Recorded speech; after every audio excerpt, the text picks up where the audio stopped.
Hi everyone, I'm going to show you how to use the ShoulderFit resistance exerciser to perform shoulder external rotation. So for this, I have my door anchor set up a little bit below where my door hinge is situated, which is basically going to put it roughly at the same level as my hand during this exercise. As you can see, I also have a rolled up towel here.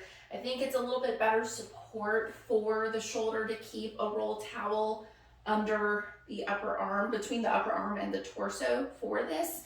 It does tend to keep shoulder and upper arm in a little bit more neutral alignment versus keeping everything totally tucked by your side, which is a little more adducted and closer to the midline than we may necessarily want it for best support of the shoulder. So I recommend that. You're not going to hurt the shoulder if you don't use it, but just a recommendation. So once you have your towel and you have your anchor set up at the door, we can get started. Okay, so I'm going to have my elbow bent at about a 90-degree angle, thumb pointing upward towards the ceiling, just so I can keep things in a more neutral alignment. And then I'm going to grab onto the gripper here. I start a little closer to the door just because I want the band on a slight little bit of slack before I actually pull open to a more tense position for the band. So I'm going to again make sure that I have my forearm pointing straight forward, a 90-degree angle at the elbow bent.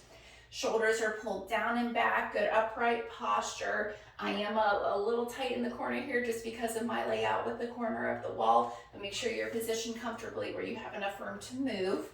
Now from here, I'm going to keep my upper arm tucked into the towel and simply move the forearm outward. So I'm squeezing my shoulder blade back as I do this and then come right back to where I started. So that's external rotation. The forearm is visibly moving away from the midline of the body, but this is actually a motion coming from the shoulder itself.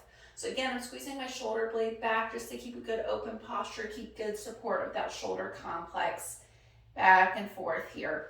I'm going to practice about 10 repetitions for roughly 2 sets. You can always increase or decrease those numbers depending on if you feel like you need more or less of a challenge. Make sure, as always, you're working within a pain-free range. This should not be painful or uncomfortable whatsoever. If it's feeling like that, try to adjust your distance from how close or far away you are from the door. And if that still isn't doing it, then go ahead and hold off until you talk further about it with your doctor or rehab specialist.